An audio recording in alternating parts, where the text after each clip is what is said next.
Hello everybody! This update is about changing how a fight unfolds. When the direct route is covered, survival depends on movement, terrain and timing. The crossing ahead is exposed. Pushing forward would mean walking into a defended lane.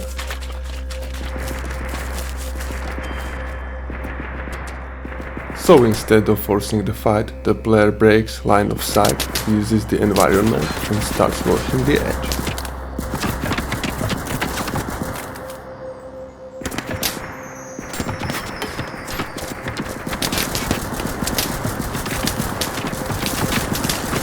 Low walls, wrecks, brush and fencing now matter more because they support a different kind of approach. Quieter, slower, but tactically smarter. With characters swimming in place, water becomes part of the battlefield. It's no longer a decoration or a hard boundary, it's a route.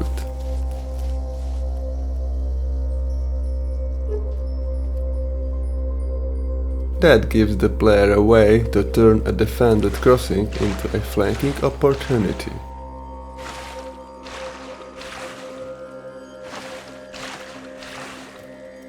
And that's the real point here. We are not just adding movement features, we are expanding the number of meaningful decisions available under fire.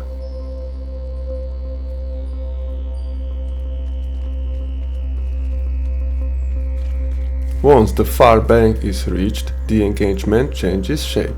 The player is no longer trapped in front of the defense, now they can attack the position from the side.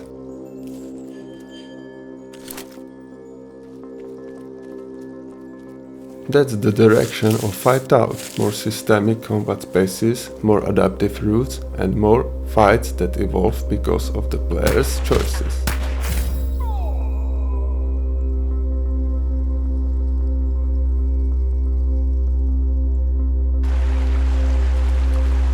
Water is now a usable movement layer in FightOut. It supports infiltration, repositioning and disengagement. Flooded channels and low ground create new paths around exposed ground. A defended front can now be turned into a flank. In the full system, swimming will drain stamina with the cost influenced by the gear the character is carrying.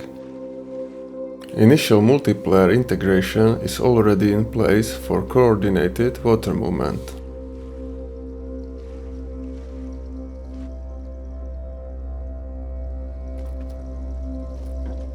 Entry and exit animations are now in place, giving embark and dismount a proper operational flow.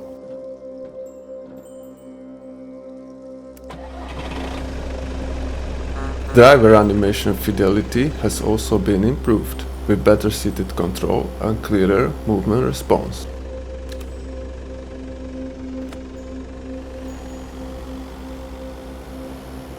At the same time, we are now extending this work into wheeled vehicles, bringing the same logic to a wider range of platforms.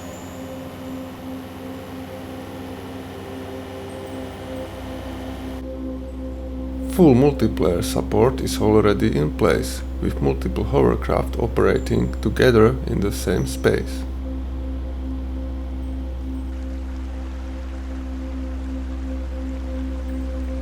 The hovercraft now supports fully amphibious terrain translation across road, wet ground and open water.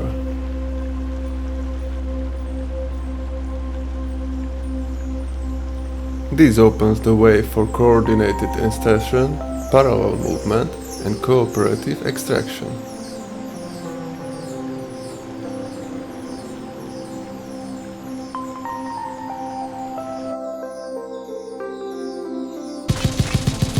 Now we are introducing the tripod-mounted 50 caliber heavy machine gun. Its purpose is simple: deny ground, dominate lanes and force the player to react. A fortified position can now pin movement and turn open ground into a serious risk. We also plan to expand this category further, with additional heavy machine guns coming in the future updates. Multiplayer support is already in place, so the same heavy weapon can function inside shared combat scenarios. Dedicated firing and reload animations are now in place, giving the weapon a readable combat cycle. That means the gun now has visible moments of pressure, interruption and vulnerability. It is also operated by AI, allowing defenses to use heavy fire as part of their battlefield behavior.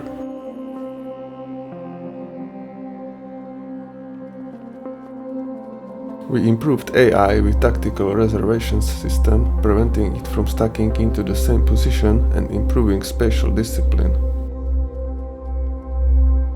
AI also reads battlefield activity through a heatmap-based awareness layer. Under threat, enemies can be suppressed behind cover and will orbit that cover to stay protected while adjusting position.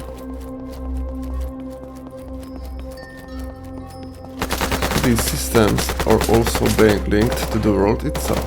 Damage generator and connected lights can flicker strongly enough to attract attention. Destroy it, and those lights go out, creating chained reactions that make the battlefield feel more connected, reactive, and alive.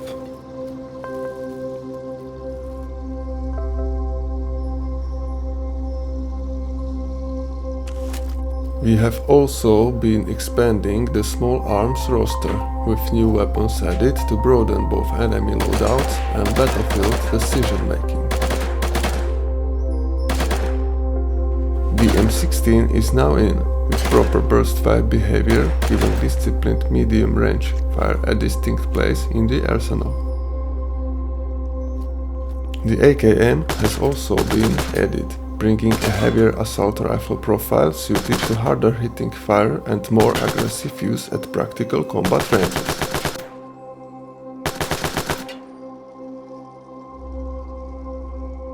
For tighter spaces and faster handling, we have also introduced the compact AKM-SU, built for close movement, sudden contact and confined terrain.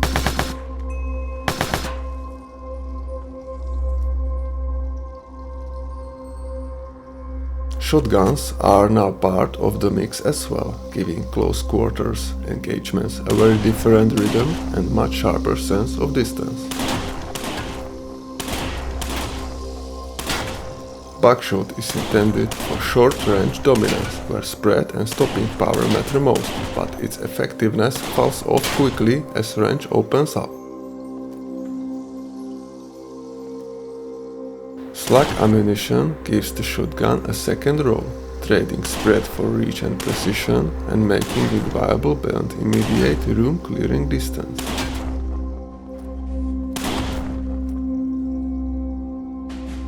We are also adding several submachine guns, filling the space between pistols and rifles with compact, fast-handling weapons for close and mobile fighting.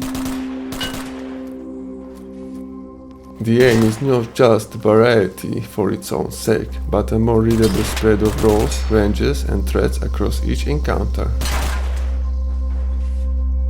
These weapons are primarily being introduced to strengthen NPC variety, so different enemy types can present different profiles of behavior.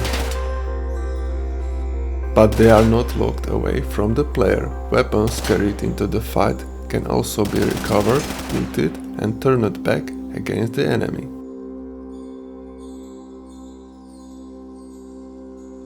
The world is gaining distinct faces.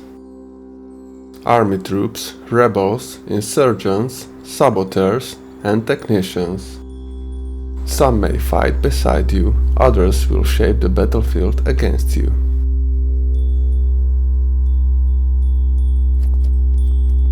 Watchtower climbing is now in, adding vertical access and improved observation. Workouts will provide buffs that increase stamina and support longer movement, swimming and sustained combat activity.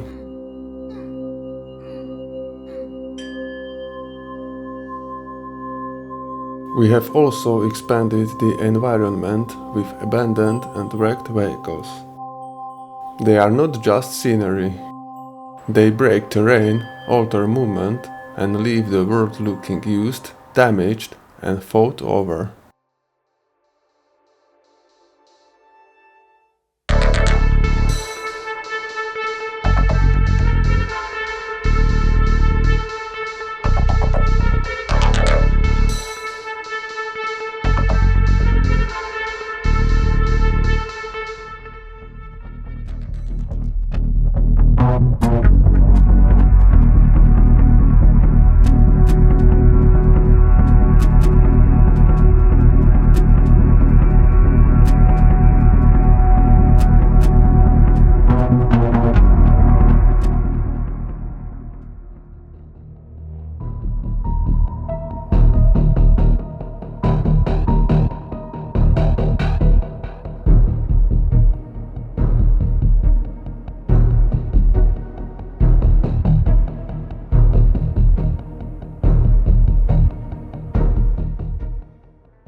Hi everyone, my name is Lukasz and I'm working on level design and music for the game Airborne Ranger. Go to Steam and add this game to your wishlist. Thank you. Bye.